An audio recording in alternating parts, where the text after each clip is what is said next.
guys, welcome to episode 5. We are left with I think 1 or 2, but anyway, today I'm excited to share the period as mom. And I want to start this with a scripture that I speak over my children, and I feel that it gives me peace, because our kids are faced with so much. Anyway, it's from 1 John 5:18, and it reads as follows. We know that everyone who has been born of God does not keep on sinning, but he who was born of God protects him, and the evil one does not touch him. So we practice it this way. So my kids go, 1 John 5b, I being born of God am protected by God, and the evil one will not touch me. I wish I knew what a joy and what a gift it would be to have these 4 amazing children. But I don't want to lie and say I was excited to be pregnant all the time. I wasn't. First of all, with Ule, who I got while I was in tertiary, I fell pregnant when I was 23, and I gave birth to him at the age of 24. I felt like a teenager. Literally, I felt like this was teenage pregnancy. I'm 16, not even 18. I felt like I was 16 and I'm having a baby. I felt like a baby having a baby. Also because my tertiary life had different phases, I had the phase where I met one of my very best friends when we started, where I did a short course at a campus in TT called Lyceding Campus. And that was like a holy, me and her fired up, prayed, women of God. I gave my life to God in matric. So we would pray. There was always prayer gatherings. I'd go sleep over at her house, and it was prayer gatherings. We were such good girls. Well, that's what I thought. Then 2004 came, and we were accepted in the diploma. I wanted to stay at res. My parents couldn't afford to put me in res, so I went into a stage of rebellion. I don't even think I attended school that whole year. I'm just trying to break down why I was 23 in tertiary. My parents coming to one of my cousin's friend's house to do like an intervention of, dude, where have you been? Okay, we understand you're in tertiary. We understand you're with your cousins, but do you not remember home? And I was like, no, I don't even want to go home with you guys. Because I just felt like that's not the life I thought I wanted in tertiary. So I went on to a serious year of rebellion. 2005, they put me in res. I remember my mom so excited making my res bed, and that's where I actually started the proper first year, I was in res, I was a first year. We did all these first year things where you guys go to line up and they treat you like kids, and the whole time I'm like, I'm not a child, I've been through this, Then I had very snobbish, we didn't care about political people type friends. And I remember this one guy, when I was a res leader, they used to call us hawkers. When I was a hawker, I was a first year guardian. And I don't really remember the incident, but I remember that SRC came to me to want to know why I didn't allow the students to do something. I don't remember. This guy started speaking that, hey, comrade, I was like, oh, hell no, nigga, that doesn't even make sense. That's how snobbish I was. Like, don't speak to me with that comrade lingo. Little did I know that in my university career, obviously I had a child, so I didn't finish at the time that I wanted to. I must say though, when I fell pregnant with Ole, so I would pass, move, but I'd always have 2 or 3 subjects left over. But with Ole, my child was such a blessing, guys. I started reading the Bible a lot, and I would write scriptures on my wall because it wasn't a nice experience of pregnancy. Of course, me and Katleho, who's my husband now, by the grace of God, I don't have a stray. It can only be God that put me and Katleho together. So, yep, he married me But at that time, I did not think it was going to happen like that, because I think it was difficult for him as it was difficult for me. But for me, it was I carry the evidence. You know, when you realize that you're pregnant, then you have to go tell your parents, guys, that is nothing. I think that's the most traumatic event you can ever do as a girl child, because it's like you're telling your parents, hi guys, I'm having sex and here's the evidence. Like, that's how it played out in my head. That my dad is going to look at me and be like, oh my God, this girl. Like, it was easy to hide, but when it had to come out with a bun in the oven, it was like, now this is more real than anything. What a disappointment, you know? But anyway, my dad became very supportive. I remember he never confronted me about being pregnant. He just took me to Menlyn and said to me, I'm here to buy you maternity clothes. Did I not lose my mind? I was like, what the hell, Dad? I'm leaving, you know? And that was him saying, I know you're pregnant. But with them being all supportive, it was still not an easy journey for me, because that's not how I thought about it. That's not how I looked at my tertiary ending. I had dreams, I had plans, you know? And while I was having a baby, my friends were getting jobs, buying cars, getting apartments. It was so painful, you know, because we were naughty, we started together, we were nearing the end together, you know. Anyway, my period of pregnancy with Ole was the period where I got the highest marks in tertiary, literally, because it's the period that I spent a lot of time by myself, you know. Fast forward, Ole's born. I'm feeling lonely. I'm no longer at res. I'm at home because I have to be a mom. I love my son. I just don't like my life, you know. And then I go back. And when I go back, I feel, you know, the pressure. I've got a child. I need to work. So I start volunteering at Student Life and Governance.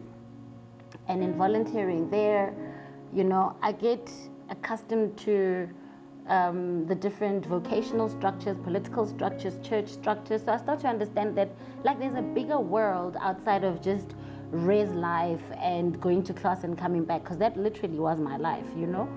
And then I get exposed to like a whole other world, which extended tertiary longer, guys. Like, literally, I was in tertiary for like half my life as an adult, because then I joined the South African Student Congress. Then I was convinced to lead it. That time I'm being a mom, ne? And I think I checked out of being mom, because now I was like, this is what student life is all about, you know? Yeah, so I did all of those things, but it was God's grace, because then I was able to find my passion and my love for helping people, my love for doing this, basically sharing my life to get people to either not go through the experience or to know that it's possible to get to the other side, was learned in the process of being in the student movement. I made very, very good friends that I call family now, you know. The other day, I was thinking that TUT literally gave me my family. I met my husband. I had my first child. They used to call my child Bamita the Heights or something like that, because that's the race I stayed at.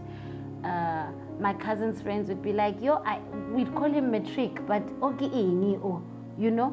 So Ole had many different names, but he taught me love, this child. He taught me love. I remember when I heard him cry. So Katlego had the guts to take pictures of me get cut on every level, so I could see myself get cut from like small to big, like all the layers of a cesarean. He took every single picture until Ole came out. And all I heard this nigga say is, oh, my boy, and then he forgot about me, you know? Then the next thing, there's this child crying. And then I learned a love that is outside of myself. I feel like I saw my heart jump out and fall in love. I've never experienced, you know, I thought I was in love with Katlego. I thought I loved my parents. I thought I knew how to love until I laid my eyes on my beautiful baby boy. And I feel like something birthed in me. You know, when people talk about agape love, that has no conditions. Like, there's nothing Ole can do in his life, even now as a teenager, when he bangs the door in my face sometimes, that will convince me not to love him, you know? And I didn't know that I was gonna have this experience another 3 times. Guys, every time I felt pregnant, I felt like my world is ended.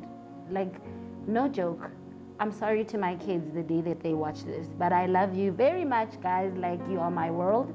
But every time I felt pregnant, I felt like, Lord, what now? You know? And every pregnancy was an experience for me, you know? I felt pregnant with Achi. I was working, you know, Katlaho and I were fine. We could afford this baby. I mean, with Ole, we'd get into taxis. I'd push a pram in a taxi. I was that girl, guys. Like, I was that girl that came in with a lot of baggage in the taxis. You know, me and Katlaho would get like piece jobs there and there, and then we'd spoil our child. I remember we were in town the other day, and I was like, Katlaho, remember we walked here with Ole Wucheng. Like, Ole is that child that took away, or that made us experience what it's like not to be able to afford your own child because your parents have to do it, you know? But then Achi was that first child where we can, like, I have my own apartment, Katlaho has his own apartment, and there's like, you know, we're in control of this thing, can decide which hospital, which doctor, we are in full control. But I still could not tell my parents because I felt like I'm not married. And yet again, I'm still continuing in this thing of sexual encounters because here's another evidence that I didn't stop or I didn't learn my lesson. But anyway, falling pregnant with Ore Achille, Katlaho decided, no, I want to marry you. I was like, you don't have to, you know, me, Mrs. Feminist, political correct, what the, you don't have to marry me because I'm pregnant, you know. I was that girl. And he was like, dude, I'm not marrying you because you're pregnant, I'm actually marrying you because I love you. Ooh, me, I was like, this guy's lying. But anyway, let's continue with life. His family came to do the things, and then we moved in together,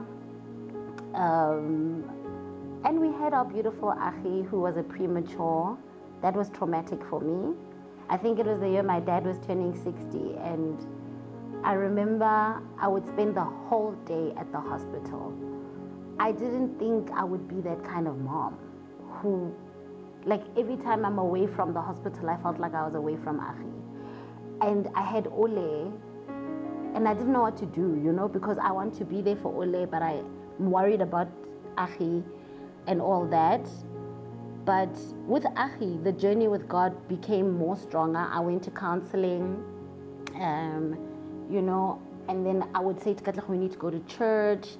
Gave birth to Achi in 2016, 8 years apart from Ole. Ole would still squabble and say, why is she sleeping in your bed? I also want to sleep in your bed. I couldn't get it. But anyway, Achi gets released from hospital. Obviously, I had a breakdown at my dad's birthday thing because I couldn't believe my life. I just thought, is my child gonna die, you know? But this child, you know, when I look at the names of our kids, I realize that they are so prophetic, you know? We really thank God for Ole because he literally cemented my relationship with Katleho. Then Ore Achille came and pulled us to the next level, right? Where we took the plunge and decided to be husband and wife.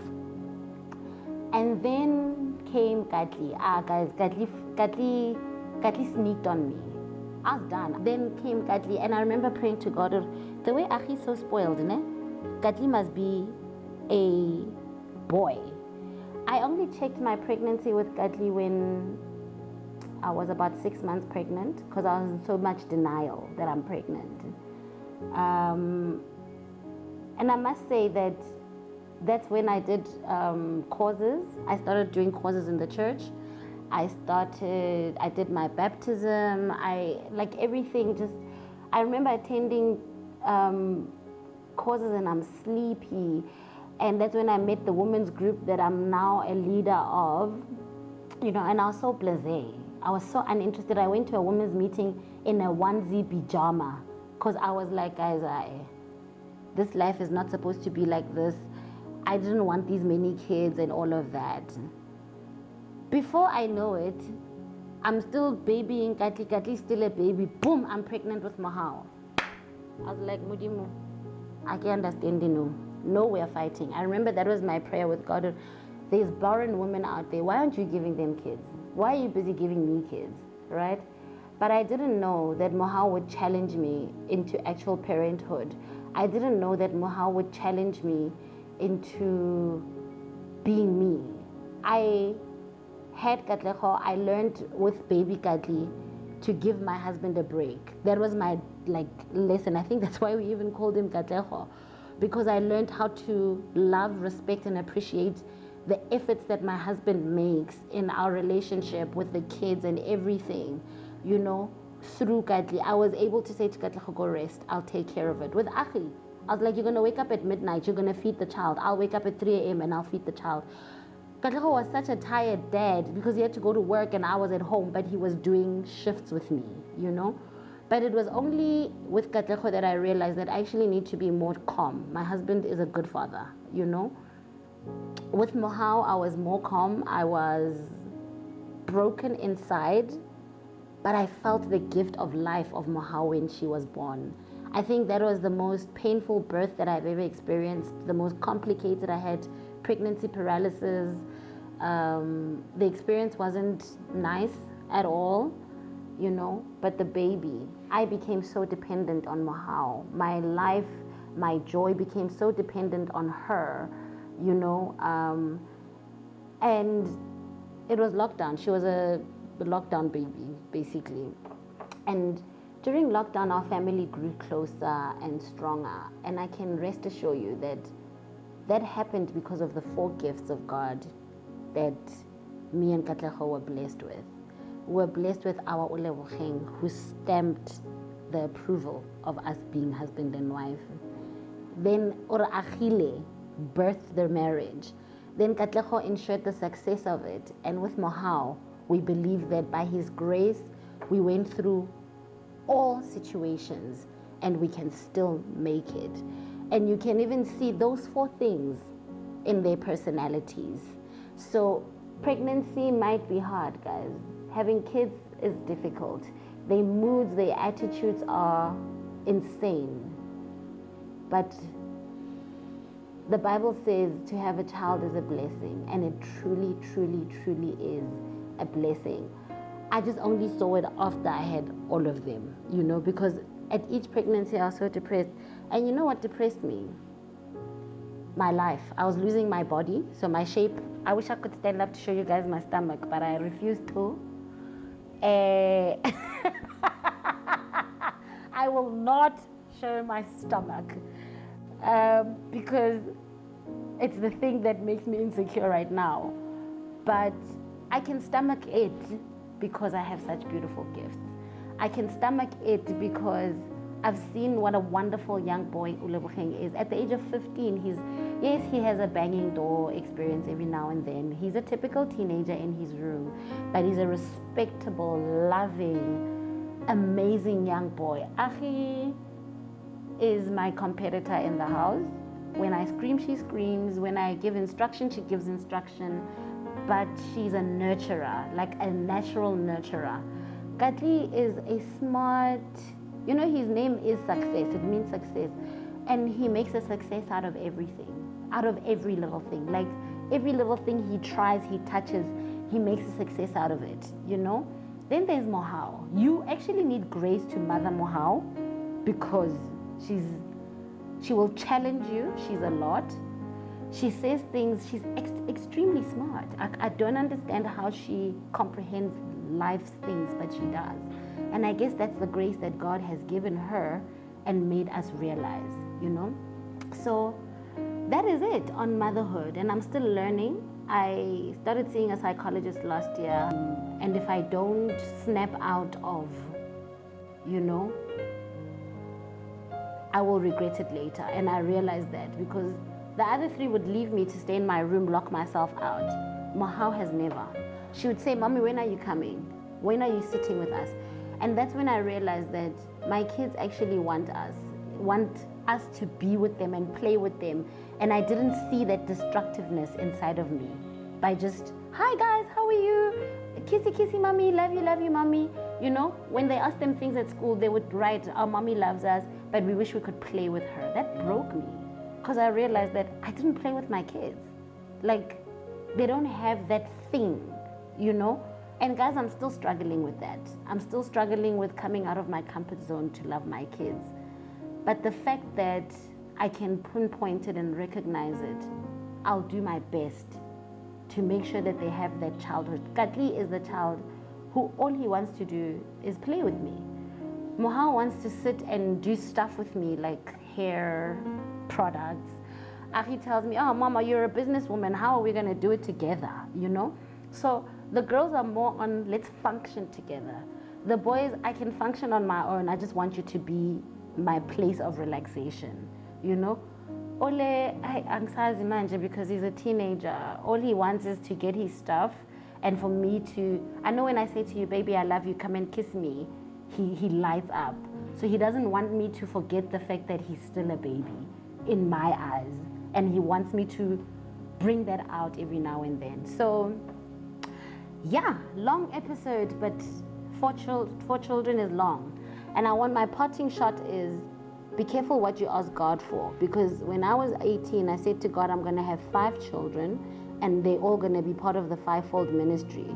Because the person I loved had 5 children. Father, I pray, I'm happy with the 4. Please do not bring number 5.